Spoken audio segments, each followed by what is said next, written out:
आम आदमी का सबसे बड़ा सपना होता है उसका अपना एक छोटा सा घर होना, लेकिन एनसीएलटी के आदेश के चलते दिल्ली एनसीआर के 25,000 से ज़्यादा होम बायर्स का यह सपना कुछ टूटता दिख रहा है, क्योंकि एनसीएलटी ने रियल एस्टेट कंपनी सुपरटेक को दिवालिया घोषित कर दिया है।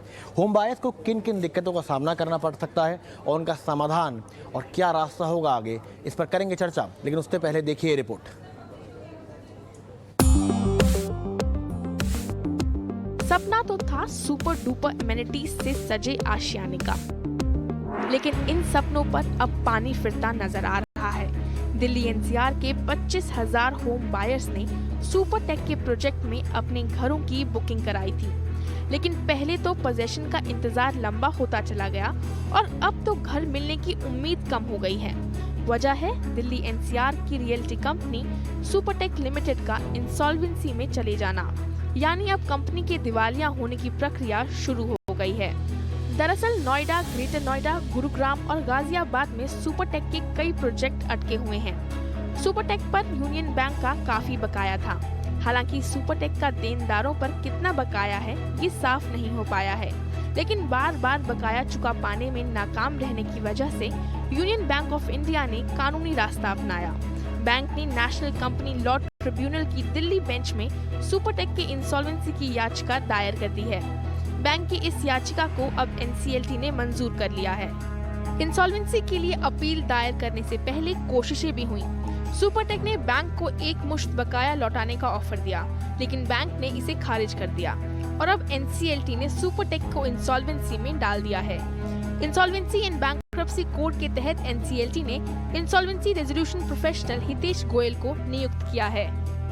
सुपरटेक को एक के बाद एक झटके लग रहे हैं। सुप्रीम कोर्ट सुपरटेक के नोएडा ट्विन टावर को गिराने का आदेश पहले ही दे चुका है और अब उस पर एनसीएलटी के फैसले की मार पड़ी है।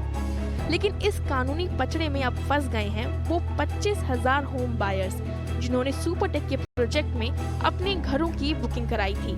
ये होम बायर्स पिछले कई सालों से अपने घर मिलने का इंतजार कर रहे हैं और अब इंसॉल्वेंसी को मंजूरी मिलने के बाद उनका इंतजार और लंबा हो जाएगा। दरअसल एक बार जिस कंपनी का कॉर्पोरेट रेजोल्यूशन प्रोसेस शुरू होता है तो सभी सिविल, कंज्यूमर, आरईआरई केस सब लटक जाते हैं। इसके मायने ये भी हैं कि रेजोल्यूशन की प्रक्रिया पूरी होने के बाद ही कस्टमर्स को अपना घर मिल पाएगा। हालांकि जानकारों के मुताबिक सुपरटेक में घर बुक करवाने वालों को पैनिक करने की जरूरत नहीं है। वो आईआरपी के तहत अपना क्लेम फाइल कर सकते हैं।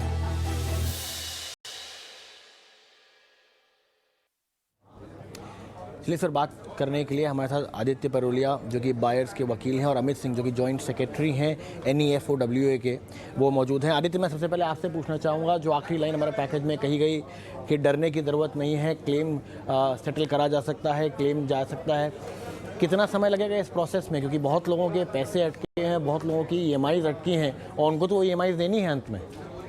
देखिए, मैं पहले आपको ये समझा दूं, जो इंसॉल्वेंसी प्रोसेस होती है ये कंपनी को खत्म करने की प्रोसेस नहीं है, बल्कि उसको रिवाइवल करने की प्रोसेस है, जिसमें जो अर्स्टवाइल मैनेजमेंट होता है उसको सस्पेंड कर दिया जाता है और आईआरपी अपॉइंट होता है और आईआरपी के पास अपना क्लेम डालते हैं, यानी कि इतने पैसे की लायबिलिटी मेरी कंपनी की तरफ है मेरे लिए, तो वो क्लेम फॉर्म डाला जाता है। तो पहली बात तो कि कोई होम बायर घबराए ना, इसमें जो होम बायर्स हैं वो सीओसी का पार्ट बनेंगे, क्योंकि वो फाइनेंशियल क्रेडिटर्स हैं और डिसीजन मेकिंग का पार्ट बनेंगे।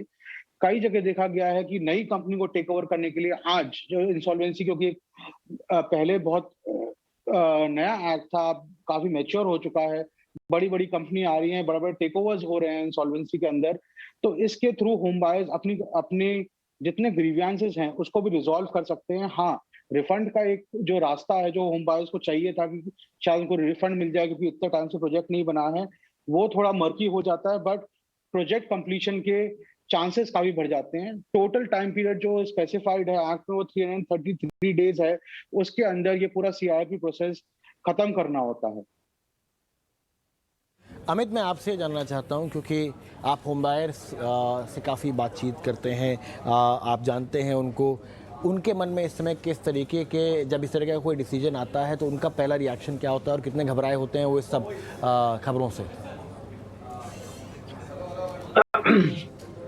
सर, जब से ये न्यूज़ आया है मेरे पास कम से कम 50 से 60 कॉल्स आ चुके हैं होम बायर्स के, और वो लोग काफ़ी चिंतित हैं। कहा तो ये जाता है कि प्रोसेस है, कुछ भी नहीं होगा, सब ठीक रहेगा। आप देखें सर कि 2010 में लोगों ने घर बुक किया था, अभी तक बहुत सारे लोगों को घर नहीं मिला है। सिर्फ संतावना दिया जाता है, ऐसे होगा, वैसे हो जाएगा, कुछ भी नहीं होता। लोग परेशान हैं, लोगों को लग रहा है कि अब जो बची-खुची उम्मीद थी वो भी डूब रही है, घर तो मिलने से रहा। आप चूँकि आपने इंट्रोडक्शन दे दिया है मेरा, मैं नेफोवा से हूँ, जॉइंट सेक्रेटरी हूँ। नेफोवा लगातार होम बायर्स के लिए लड़ती रही है पिछले 10 सालों से, और कितने होम बायर्स को एकजुट करके उनको घर दिलाया है, जिसमें सुपरटेक एक सबसे बड़ा बिल्डर है नोएडा एक्सटेंशन के अंदर। इसमें अभी भी बहुत सारे ऐसे फ्लैट बायर्स हैं जिन्हें अपना घर नहीं मिला। डेफिनेटली वो चिंतित हैं, परेशान हैं। कहने की बात है कि प्रोसेस से हो जाएगा, लेकिन हम लोग भी तैयार हैं, नेफोवा तैयार है, सभी फ्लैट बायर्स तैयार हैं लड़ने को। हम लोग लड़ेंगे, हम लोग आंदोलन करेंगे, लेकिन अपने पसीने की कमाई वाले घर को हाथों से जाने नहीं देंगे, चाहे 20 साल ही क्यों ना लग जाए। तो हम लोग लगातार लड़ते रहेंगे। जैसा कि आपने देखा होगा, आम्रपाली के लिए हम लोगों ने लड़ा, आम्रपाली के बायर्स के लिए लड़ा। आज आम्रपाली के सारे प्रोजेक्ट्स पे काम चल रहा है, आम्रपाली के सभी बायर्स खुश हैं। आज न कल देर सवेर मिल ही जाएगा। तो कई सारे बायर्स तो ये कहते हैं कि जो आम्रपाली का हाल हुआ वही हाल क्या हमारा सुपरटेक में जो फ्लैट है उसका भी होगा। वो लोग परेशान हैं, उन्हें नहीं पता है कि क्या होगा। लीगल प्रोसेस लंबा होता है, कब फाइनलाइज होगा कोई नहीं जानता। तो बिल्कुल परेशान है, बट हम लोगों ने हिम्मत नहीं हारा है, हम लोग लगातार लड़ते रहेंगे। नेफोवा के बैनर तले सभी बायर्स एकजुट होंगे दोबारा, और अभिषेक जी हमारे प्रेसिडेंट हैं, जो लगातार 10 सालों से लोगों के लिए, फ्लैट ओनर्स के लिए लड़ रहे हैं, और आगे भी लड़ते रहेंगे। डेफिनेटली हम अपना फ्लैट सुपरटेक से, या जहां भी जाए सुपरटेक को कोई भी कंपनी अगर टेक ओवर करे, हम उनसे अपना फ्लैट लेकर रहेंगे और बिल्कुल लड़ते रहेंगे। मेरा आपसे सवाल है, जो अमित ने बात करी, प्रोसेस लंबी होती है, इसमें कई बार लोगों को बहुत लंबा रुकना पड़ता है, लेकिन आपका इस केस में इस समय क्या आकलन है, कितना टाइम लग सकता है? अभी तो इंसॉल्वेंसी में गया है, उसके बाद जैसे कि आपने कहा कि सीओसी बनेगी, आईआरपी बनेगा, उसके बाद बिड्स मंगाई जाएंगी, उसके बाद पूरी प्रोसेस होगी। आप अगर एक रियलिस्टिक टाइमलाइन की बात करें तो कितने समय और इंतज़ार करना पड़ेगा कि पहले नया बायर आए और फिर ये प्रोजेक्ट को चालू करें? देखिए, रियलिस्टिकली जब ऐसी कोई सिचुएशन होती है तो हमें सारी प्रैक्टिकलिटीज का ध्यान रखना पड़ता है, और सारे होम बायर्स को रखना भी चाहिए। आप जैसे, आई डोंट नो, आप जानते हो, जैसे हम लोग मेजॉरिटी ऑफ होम बायर्स को, बहुत सारे होम बायर्स को रिप्रेजेंट करते हैं पूरे अक्रॉस इंडिया। तो हमारे से सुबह से कम 1000 लोगों ने जूम कॉल कर रखी है। हमने सबको ये बताया है कि प्रोसेस कैसे होता है। उस प्रोसेस में जो बिड्स आएंगी उसमें सीओसी में अगेन ये home buyers crucial role play करेंगे। जितनी जल्दी ये सीओसी डिसीजन लेगी उतनी जल्दी इसका रेजोल्यूशन आएगा। दूसरी जो बात आपको गौरतलब करनी चाहिए कि सुपरटेक बहुत टाइम से ये घर बना नहीं रहा था, और क्यों नहीं बना रहा था इसका कोई ना कोई एक एक्सक्यूज मिलता जा रहा था, और सुपरटेक इनकेपेबल होता जा रहा था एक घर डिलीवर करने के लिए।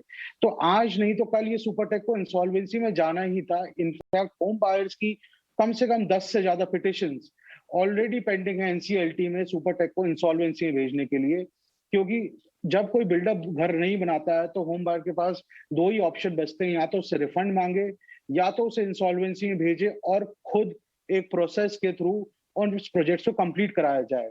हाँ, कई बार थोड़ा टाइम लग जाता है, बट हमने देखा है कि आम्रपाली में या जेपी में थ्रू जुडिशियल इंटरवेंशन, आप ये समझिए इनका कितना बड़ा मैग्नीट्यूड है जेपी, आम्रपाली और सुपरटेक का। थाउजेंड्स फ्लैट है। सुपरटेक खुद क्लेम करता है कि उसने 40,000 फ्लैट पहले डिलीवर किए हुए थे, तो अब की इन्वेंट्री देखिए अब कितनी बची होगी। तो हाँ, थोड़ा टाइम लगेगा उन्हें कंप्लीट करने में, बट इस प्रोसेस के थ्रू कम से कम ये अश्योरेंस मिल जाता है कि ये प्रोजेक्ट्स कंप्लीट हो जाएंगे, तो और होम बायर्स का पैसा डूबेगा नहीं। चलिए, बहुत बहुत शुक्रिया आदित्य और अमित दोनों का हमारे साथ जुड़ने के लिए और इस खबर पे हमें और जानकारी देने के लिए। इसके साथ साथ स्वदेश विशेष में अभी के लिए इतना ही, लेकिन अपना और अपनों का ख्याल रखें।